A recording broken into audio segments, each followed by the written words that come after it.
ফেনীতে বানের পানি কমার সাথে সাথে দৃশ্যমান হচ্ছে ক্ষতচিহ্ন। আশ্রয় কেন্দ্র থেকে বাড়ি ফিরতে শুরু করেছেন অনেকেই।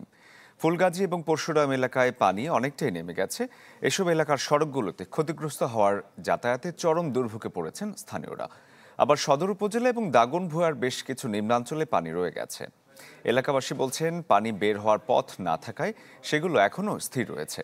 এদিকে বন্যা কবলিত বিভিন্ন এলাকা এবং আশ্রয় কেন্দ্র পরিদর্শন করেছেন দুর্যোগ ও ত্রাণ উপদেষ্টা। স্থানীয়দের আশ্বাস দেন টেকসই বেড়ি বাঁধ নির্মাণের।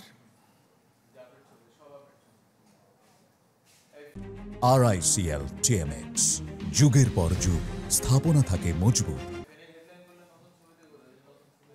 দর্শক, বন্যা কবলিত ফেনীর সর্বশেষ পরিস্থিতি জানাবো আপনাদের। সহকর্মী দিলদার হোসেন আমাদের সাথে যোগ দিয়েছেন। দিলদার, আপনার ওখানে এলাকার কি সবশেষ কি অবস্থা এবং বৃষ্টি কি এখনো হচ্ছে কিনা?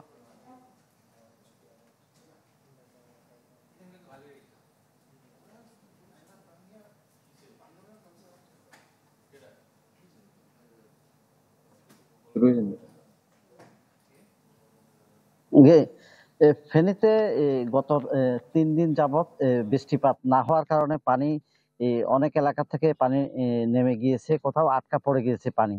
আমরা অতীতে দেখেছি পানি বন্যা হওয়ার পরে একদিনের মধ্যে অথবা দুদিনের মধ্যে পানিগুলো নেমে গিয়েছে, কিন্তু এখন আমরা দেখতেছি অন্য চিত্র। কারণ প্রতিটা বাসা বাড়ি করার কারণে যে ড্রেনেজ ব্যবস্থাটা রয়েছে, যে কালভার্ট দেয়া আছে, এলজিডি বা বিভিন্ন ডিপার্টমেন্টে করেছে, ওই কালভার্টের আশপাশে স্থাপনা নির্মাণ করার ফলে পানি যেতে পারছে না, ফলে পানিগুলো আটকা পড়ে যাচ্ছে।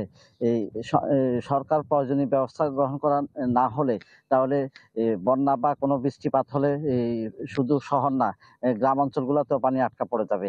তবে ফুলগাজী পরশুরামের যে পানি রয়েছে, ফুলগাজী পরশুরামের পানি কমেছে, কিন্তু আঞ্চলিক মহাসড়ক যেটি ফুলগাজী বাজার পর্যন্ত, ওটা পুরোপুরি স্বাভাবিক। পরবর্তীতে পরশুরাম পর্যন্ত এখন মোটামুটি গাড়ি চলাচল করার উপযোগী আছে।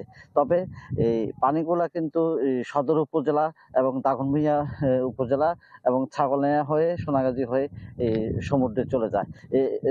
তার ধারাবাহিকতা এখন পানিগুলা এইসব এলাকাগুলা, গ্রামগুলা নিম্নাঞ্চল প্লাবিত করেছে।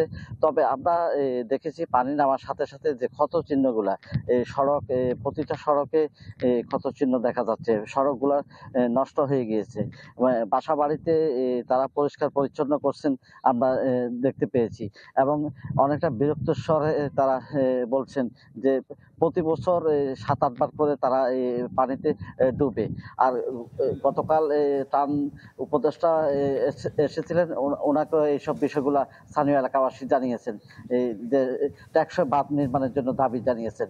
এই ছিল আমার সর্বশেষ। দিলদার, ধন্যবাদ আপনাকে। দর্শক, ফেনীর বন্যার চিত্র দেখাচ্ছিলাম আপনাদের এতক্ষণ।